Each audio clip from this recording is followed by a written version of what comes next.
Good morning, students.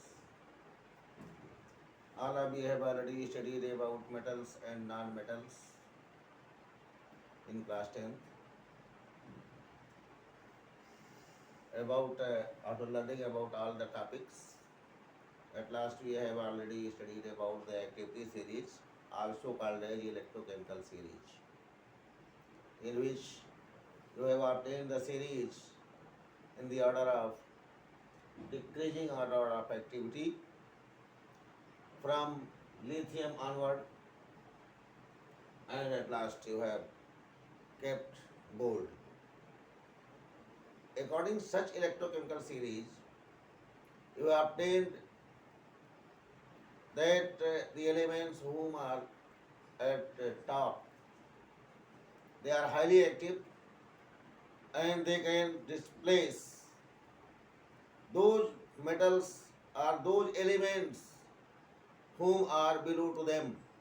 That means unactive, less active metals loses their electronegative part, and highly active metals or elements have ability to accept the electronegative part. That is, the elements whom are highly active, they can reduce to members whom are below, whom are less active than the elements whom are highly active. On the basis of such series, one of the text question is given, which is at last as first text question is, metallic oxide of zinc, magnesium and copper were heated with the following metal, in which cases will you find displacement reactions taking place.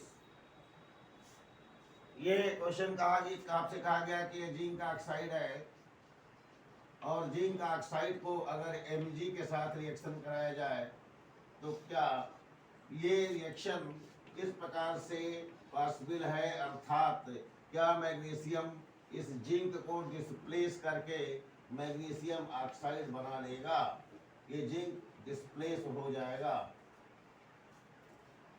ये reaction possible है, ये displacement possible है। क्यों possible है? क्योंकि magnesium zinc से electrochemical series में ऊपर है, अर्थात मैग्नीशियम जिंक से अधिक एक्टिव है, इसलिए ये रिएक्शन पॉसिबल है।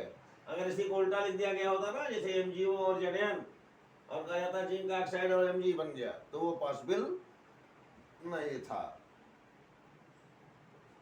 दूसरा देखिए, क्वेश्चन फिर आपका दिया गया है कि मैग्नीशियम ऑक्साइड को जिंक से रिएक्शन कराया गया, वैचित्र प्लॉट करके दिया गया क्वेश्चन। ये मैग्नीशियम ऑक्साइड है और ये जिंक के साथ रिएक्शन कराया जा रहा है और ये जिंक ऑक्साइड बन गया और Mg बन गया, ये रिएक्शन पॉसिबल नहीं है, ये ध्यान देना चाहिए, क्योंकि इसमें दिखाया जा रहा है कि जिंक मैग्नीशियम को डिस्प्लेस कर रहा है, जो कि पॉसिबल नहीं है, क्योंकि मैग्नीशियम एक्टिविटी सीरीज में ऊपर है, जिंक नीचे है, इसलिए ये मैग्नीशियम को डिस्प्लेस नहीं कर सकता। कंसेप्ट समझ में आ गया होगा, इलेक्ट्रोकेमिकल सीरीज आपने पढ़ रखा है, उस कंसेप्ट से ऐसे क्वेश्चन एक दो नहीं, बहुत से क्वेश्चन बनेंगे, लेकिन यहाँ आपको एक्सपेरिमेंट के तौर पर, एग्जाम्पल के तौर पर 2-4 क्वेश्चन पूछे गए हैं, उनको आप रटेंगे नहीं बल्कि कंसेप्ट क्लियर करेंगे। दूसरा क्वेश्चन है, मैग्नीशियम ऑक्साइड को कॉपर के साथ रिएक्शन कराया गया है, तो मैग्नीशियम ऑक्साइड कॉपर के साथ रिएक्शन कर रहा है और बन रहा है कॉपर का ऑक्साइड और मैग्नीशियम बाहर निकल रहा है, ये भी रिएक्शन पॉसिबल नहीं है। क्यों? क्योंकि activity series, that is electrochemical series को आप देखें तो आप पाएंगे कि कॉपर को मैग्नीशियम के नीचे रखा गया है, इसलिए ये रिएक्शन पॉसिबल नहीं है। वहां पर देखिए क्रॉस कर दिया गया जो पॉसिबल नहीं है। मैग्नीशियम ऑक्साइड को कॉपर के साथ रिएक्शन कराने के बाद देखिए कॉपर ऑक्साइड को मैग्नीशियम के साथ रिएक्शन कराया गया है, तो कॉपर ऑक्साइड को अगर मैग्नीशियम के साथ रिएक्शन कराने की बात करेंगे तो तो ये रिएक्शन पॉसिबल होगा, क्योंकि यहाँ पर जो डिस्प्लेसमेंट दिखाया जा रहा है वो कॉपर का, और कॉपर नीचे है इलेक्ट्रोकेमिकल सीरीज में, इसलिए ये रिएक्शन पॉसिबल है, अर्थात सही है। तो आप अगर देखेंगे ध्यान से तो आपको ये क्वेश्चन रटने के बजाय इलेक्ट्रोकेमिकल सीरीज या एक्टिविटी सीरीज को डीपली स्टडी करना चाहिए, तो ये क्वेश्चन सभी आपको क्लियर होंगे कि why given reaction such one is correct और possible and such reaction is not possible. Active elements can displace inactive elements than such elements, but inactive element cannot displace active element than them। ये line याद रखिए और उस पर base ये question करिए, तो सारा कंसेप्ट आपको समझ में आ गया होगा। और अगर कोई दिक्कत होती है तो फिर से आप बार बार, एक बार नहीं कई बार भी आप कंसल्ट कर सकते हैं। दूसरा क्वेश्चन जो दिया गया है टेक्स्ट क्वेश्चन का, ये पहला क्वेश्चन था लास्ट में देखिए, और फिर दूसरा क्वेश्चन जो दिया गया है उसको देखिए, सॉल्व करेंगे हम।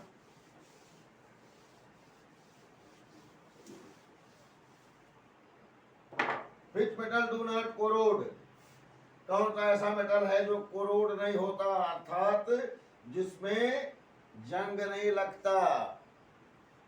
तो बेटा आप सभी लोग जानते हैं कि जो इलेक्ट्रोकेमिकल सीरीज में आपके बिल्कुल नीचे रखा गया है, अर्थात एक्टिविटी सीरीज में नीचे रखा गया है, वो बहुत इनएक्टिव है, हाईली इनएक्टिव है, इसीलिए वो ऑक्सीजन से या हाइड्रोक्साइड से, मॉइस्चर से एक्टिवेट नहीं होते और उनके ऑक्साइड और हाइड्रोक्साइड नहीं बनते, इसीलिए इन्हें कहा जाएगा कि ये कोरोड नहीं होंगे। तो मेटल सच है gold and platinum, gold and platinum are inactive।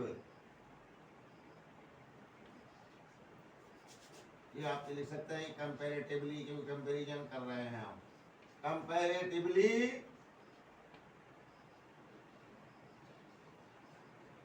Very least active,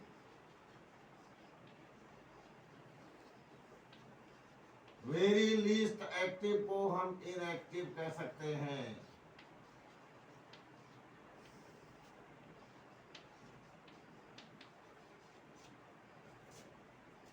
So such metals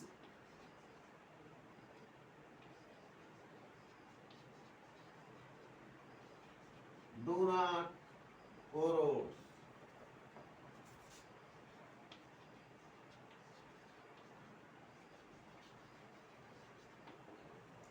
अगले क्वेश्चन को देखिए, अगला क्वेश्चन आपसे किया गया है, what is alloy, which is alloy. Alloy जानते क्या होता है, एलॉय को हिंदी में कहते हैं, इंडेक्स क्वेश्चन का दूसरा पार्ट था, ये तीसरा क्वेश्चन है, व्हाट इज एलॉय या which is alloy, which are alloys. तो एलॉयज क्या है, क्वेश्चन नोट करते चलिएगा आप, एलॉयज क्या है।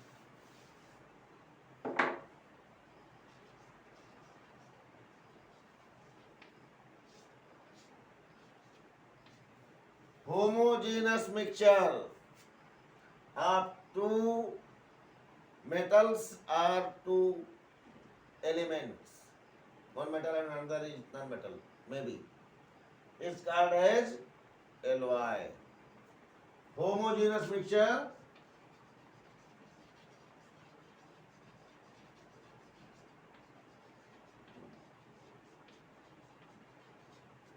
of two different metals or a metal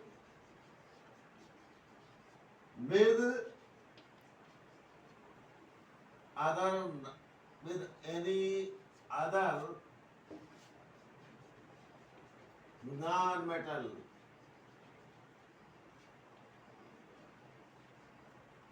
is known as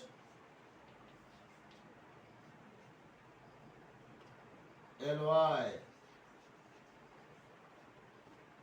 या R नोन एज कह सकते हैं, R नोन एज LYH तब हो जाएगा, R known as LYH।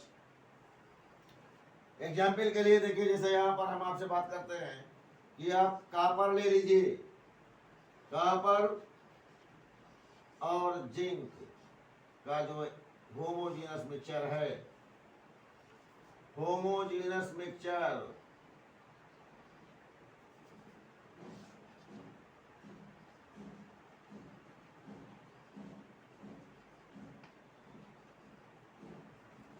CuNZL, ये ब्रांज कहलाता है,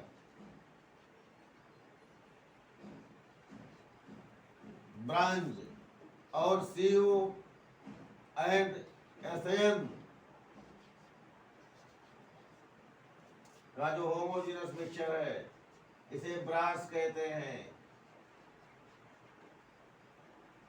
Cu and Zn, Cu Zn and Ni, ये तीन चीजों का मिक्सचर होमोजीनस, इसे जर्मन सिल्वर कहते हैं।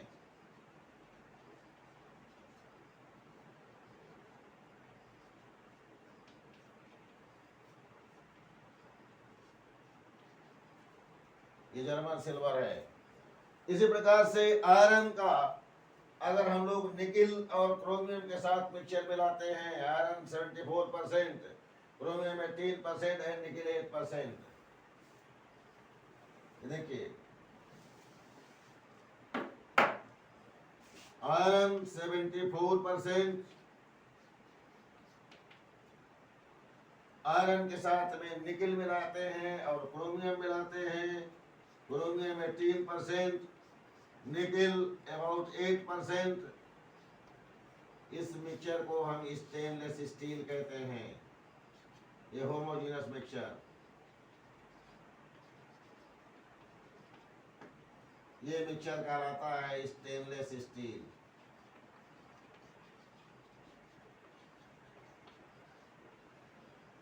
इस प्रकार से अब आपको होमोजीनस वर्ड का मतलब समझा दें कि होमोजीनस का मतलब क्या होता है। तो होमोजीनस का अर्थ होता है कि मिलने वाले आपस में इस प्रकार से मिले कि उन्हें अलग अलग ना देखा जा सके। इस प्रकार से पानी में चीनी मिल जाता है तो पानी में चीनी नहीं दिखाई देता, तो वो होमोजीनस मिक्सचर कहलाता है। तो होमोजीनस मिक्सचर जो होता है उसी को सॉल्यूशन भी हम कहते हैं। तो हम समझते हैं कि आपको एलॉय के बारे में पूरी जानकारी हो गई होगी, कोई दिक्कत कोई कंफ्यूजन नहीं होगा। इस प्रकार से ये एनसीईआरटी के जो लास्ट में टेक्स्ट क्वेश्चन दिया गया था, 3 क्वेश्चन, इन तीनों क्वेश्चन के आंसर आपको पूरे समझ में आ गए होंगे। और अब हम एनसीईआरटी के ही एक्सरसाइज क्वेश्चन को सॉल्व करते हैं, उसको आप ध्यान देकर समझें। एनसीईआरटी के एक्सरसाइज क्वेश्चन अगले दिन हम स्टार्ट करेंगे, और तब तक के लिए आप लोग इन क्वेश्चनों को, इन टेस्ट क्वेश्चनों को सॉल्व करके समझिए। तो आज उसको समझ करके देख लीजिए, कोई दिक्कत होती है तो उसको आप डिस्कशन कर लिया करिए। अब आप क्लास में भी मिलने लगे हैं तो क्लास में भी डिस्कशन कर सकते हैं, या आप अगर क्लास में आने में कोई दिक्कत होती है तो आप उसको मेरे दिए हुए नंबर पर भी कंसल्ट करके उस क्वेश्चन को सॉल्व कर सकते हैं। नंबर दिया गया है, जब भी चाहें तब भी कोई उचित समय पे आप फोन करें और फोन करके अपने सोल्यूशन को आप गेन करें। तो आज हम इसको यहीं पर विराम देते हैं और एक्सरसाइज क्वेश्चंस के लिए wait for next day. Thank you very much, see you again.